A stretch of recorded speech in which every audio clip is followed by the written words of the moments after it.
Olá, boa tarde. Hoje é segunda-feira, dia 9 de novembro, e o Diário Legislativo está começando. Aqui você fica por dentro dos principais assuntos em discussão na Câmara Municipal de São José dos Campos. Veja os destaques desta edição. Câmara Municipal realiza sessão solene para comemorar 120 anos do Tratado de Amizade entre o Brasil e o Japão. Legislativo dá início ao programa Câmara Presente. E ainda nesta edição, Michele Kuamoto, representante da colônia japonesa de São José, fala da atuação dos imigrantes japoneses na história da cidade. Seja bem-vindo, o Diário Legislativo está no ar.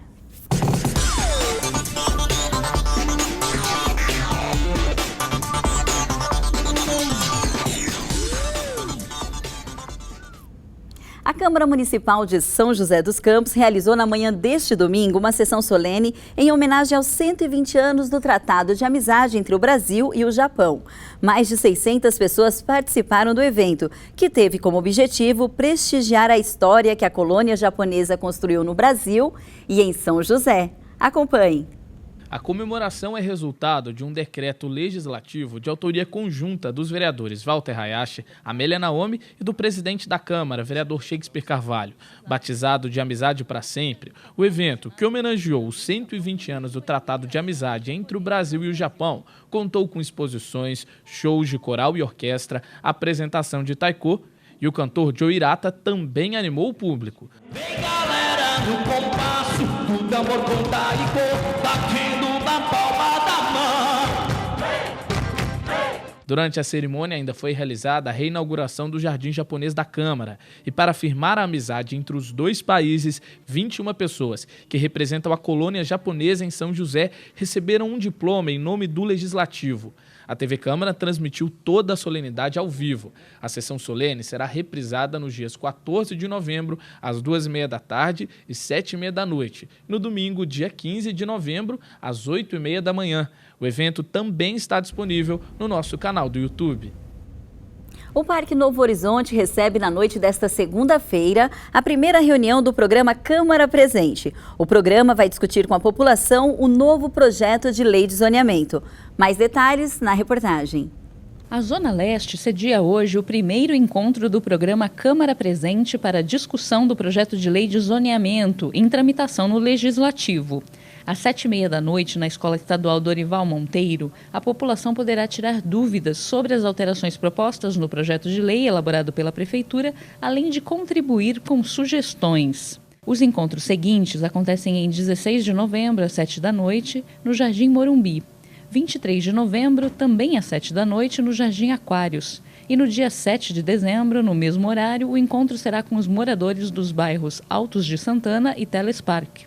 Para conferir o calendário de reuniões com os munícipes e mais informações sobre o projeto de lei de zoneamento, acesse o site da Câmara, câmarasjc.sp.gov.br. Neste final de semana foi realizado aqui na cidade a segunda edição da Feira Jurídica de São José. Na feira, a população pôde contar com alguns serviços, todos gratuitos. Mais detalhes na reportagem. Aconteceu no último final de semana a segunda edição da Feira Jurídica e da Cidadania de São José dos Campos. A população recebeu orientações gratuitas de advogados e teve acesso à elaboração de documentos. A feira, que faz parte do calendário oficial do município, é fruto de uma lei aprovada pela Câmara Municipal. Esta feira, na verdade, ela acaba atendendo, dando, na verdade, 15 atendimentos, entre os quais na área do idoso, da juventude, da mulher, da doméstica, enfim, são várias orientações.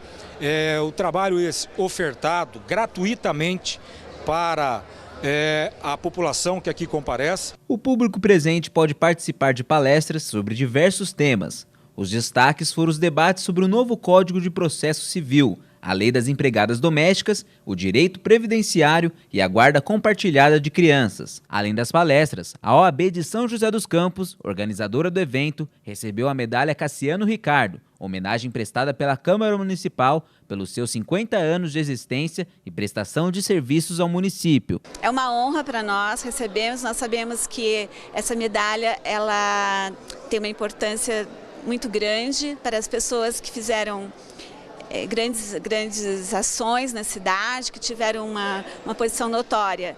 E a gente fica feliz, nós ficamos felizes em saber que a OAB está nesse rol de importância para a Câmara Municipal e para a cidade.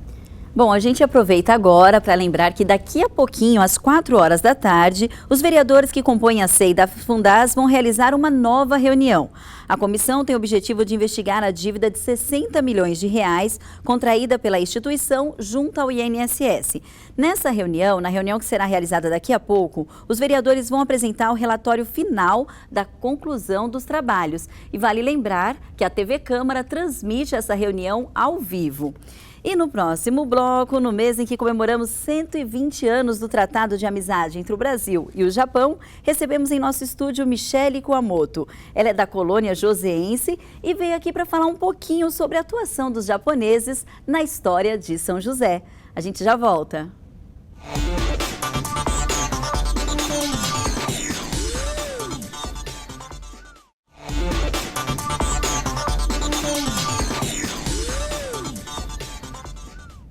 Olá, estamos de volta com o Diário Legislativo. E como a gente acompanhou no primeiro bloco, mais de 600 pessoas participaram da sessão solene realizada na manhã deste domingo aqui na Câmara, em comemoração aos 120 anos do Tratado de Amizade entre o Brasil e o Japão. E para falar sobre a atuação dos japoneses na história de São José, a repórter Fernanda Garcia conversou com Michele Kuamoto. Michele é integrante da colônia japonesa do nosso município. Boa tarde, Fernanda Garcia. Boa tarde, Michele. Boa tarde, Gisele. Boa tarde você que nos assiste. Hoje eu estou aqui com a Michele, que é membro da colônia japonesa aqui em São José. Tudo bem, Michele? Boa tarde. Boa tarde, tudo bem, sim. Michele, os primeiros imigrantes japoneses que vieram aqui para a cidade vieram para trabalhar em empresas de origem japonesa, como a Kanebo e a Panasonic, sim, né? E acabaram com isso ficando, constituíram família e ajudaram, e muito, a construir a história de São José. Você, na sua opinião, quais são as áreas de maior atuação que a colônia japonesa tem aqui na cidade?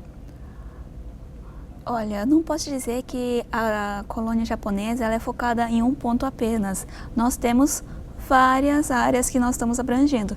Se for contar, olha, nós temos pessoal no comércio, temos gente desde o mercado municipal, trabalhando com vários tipos de coisa, floriculturas, venda de objetos, lembrancinhas, nós temos papelarias, mas não só agora com comércio, nós também temos pessoas na medicina, tanto a tradicional quanto a acupuntura, shiatsu, massagens, né? Nós também temos engenheiros, arquitetos, construtores, econômicos, pessoas trabalhando na aeronáutica, enfim, nós temos em várias áreas. Mas até temos políticos, se formos vermos aqui em São José, né? Mas alguma coisa que acho que a população pode lembrar bastante é o pessoal da culinária. Nós temos várias pessoas trabalhando com restaurantes, tanto que é um ponto interessante que nós temos mais restaurantes japoneses aqui em São José do que churrascaria e pizzaria, que é bem tradicional em qualquer cidade. É verdade. Interessante isso, né? E uma outra área que tem bastante tradição no meio japonês é a qualidade do ensino para as crianças desde muito cedo. Fala um pouco para a gente sobre isso. Sim. Então, isso nós podemos ver um pouco de diferenciação que nós temos nas famílias brasileiras e de descendência japonesa ou japoneses. Nós vimos que a família brasileira deixa a criança crescer livres. Vamos brincar enquanto é criança, vamos nos divertir, vamos mexer o corpo. Essa parte toda de coordenação motora, realmente eu vejo que as crianças brasileiras têm bastante. Sim. Porém, nas famílias japonesas nós vemos um pouquinho diferente. Os japoneses fazem questão de, desde crianças pequenas mesmo, a partir dos 4 anos, criar pouco a pouco um pouco de, como podemos dizer, pequeno dever de casa.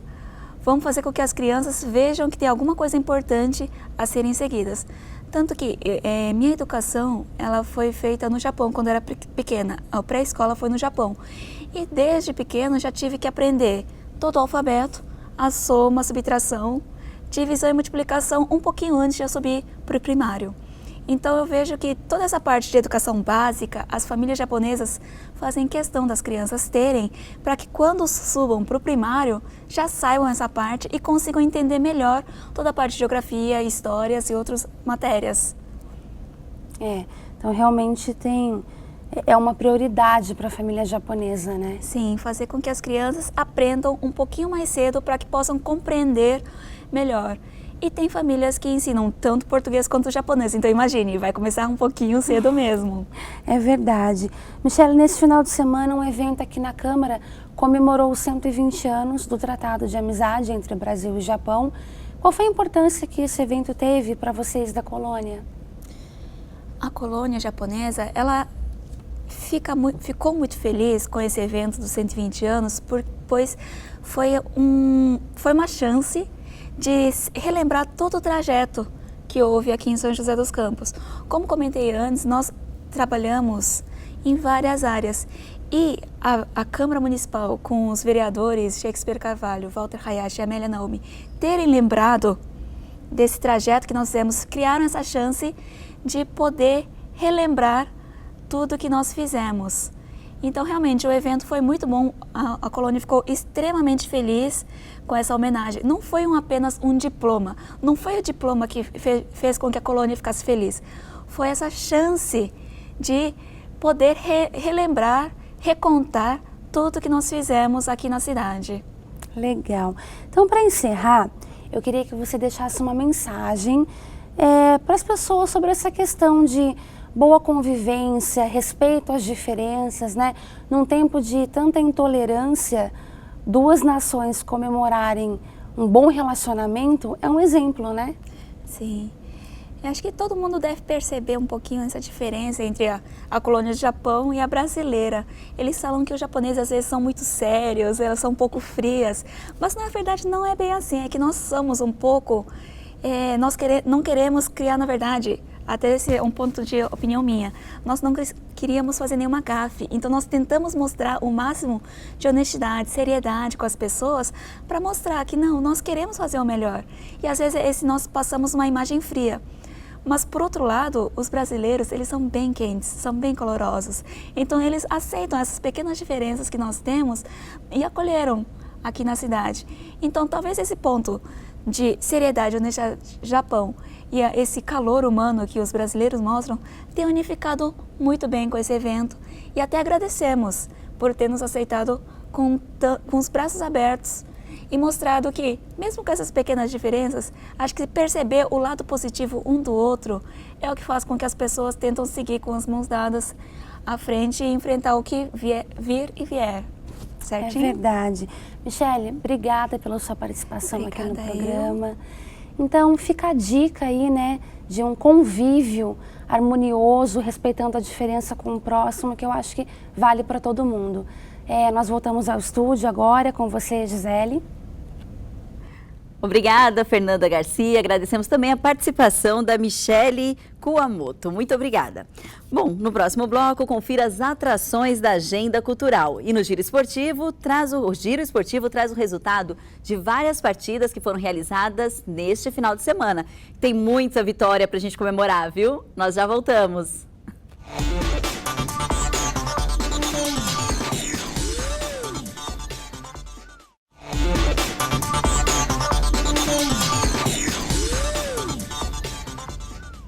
Estamos de volta com o Diário Legislativo e agora você fica por dentro das oportunidades de emprego no Pátio de São José dos Campos. É a nossa agenda de serviço. Acompanhe.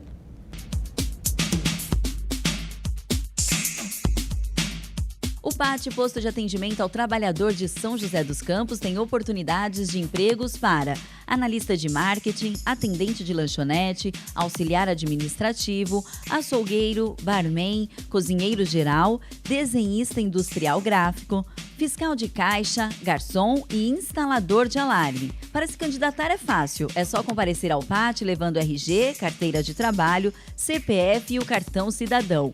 O pátio fica na Praça Afonso Pena, número 175, no centro.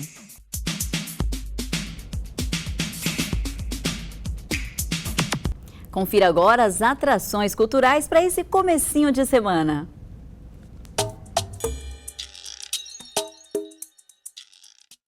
Hoje tem sessão de cinema no Cine Santana com 2 produções nacionais.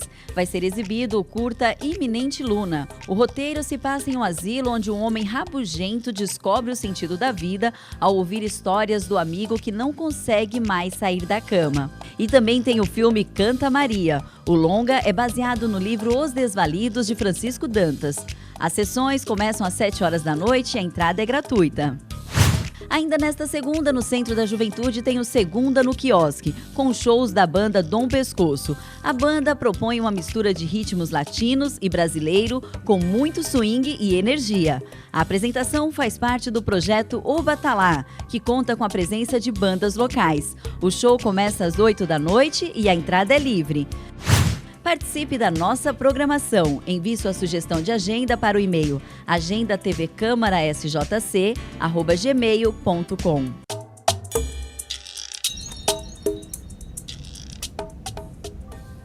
Saiba qual é a previsão do tempo para o fim de tarde desta segunda-feira e também para a terça.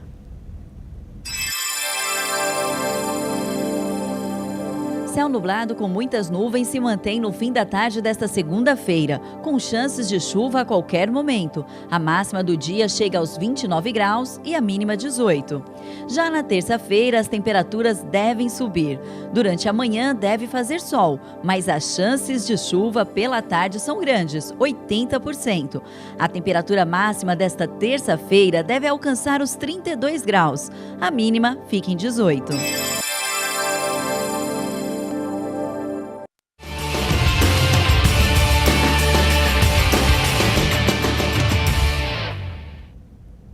Bom, no Giro Esportivo você já sabe, né? Você fica por dentro de tudo que rola no esporte joseense. E esse final de semana foi marcado por vitórias em diversas modalidades. Quem traz os resultados e os detalhes das partidas na tarde desta segunda é ele, o repórter Lucas Guerra. Boa tarde, Lucas.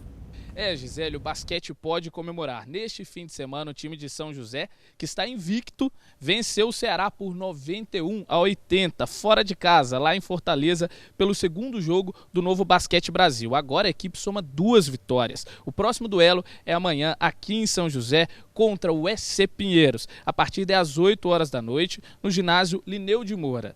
E também teve vitória no vôlei masculino. O São José venceu o Minas Tênis por 3-0. O jogo foi no último sábado lá em BH e marcou a estreia das 2 equipes na Superliga. A próxima partida do São José vai ser nesta quinta-feira, aqui mesmo na cidade. E o time enfrenta o Vôlei Sul às 7h30 da noite no ginásio Tênis Clube. No futsal feminino, Gisele teve goleada no segundo jogo do São José no Campeonato Brasileiro. O time venceu o Independente de Roraima por 7-0. Mas olha só, a vitória não foi tão expressiva se a gente considerar o jogo de estreia da equipe, quando o São José venceu o Atlético Acreano por 12-1.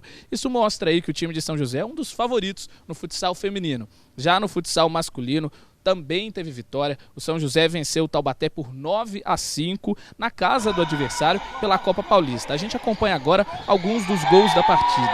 Com o resultado, o time joseense conquistou a vaga na semifinal e vai enfrentar o Intelli da cidade de Orlândia em 2 jogos de playoffs. As datas ainda não foram definidas. Já para o futebol feminino, as notícias não são as melhores, Gisele. A equipe de São José perdeu para o Urquiza da Argentina a disputa pelo 3º lugar da Copa Libertadores da América. A partida terminou em um empate, 1-1, mas o São José acabou levando a pior nos pênaltis. Quem ficou com o título foi o time Ferroviária de Araraquara, que superou o Colo-a-Colo por 3-1. Essas foram as notícias do esporte, Gisele. A gente volta agora com você no estúdio. Uma boa tarde. Obrigada, Lucas Guerra. E o Diário Legislativo fica por aqui. Nós voltamos amanhã com mais notícias sobre a Câmara Municipal de São José dos Campos e, claro, a cidade de São José. Obrigada pela companhia e até amanhã.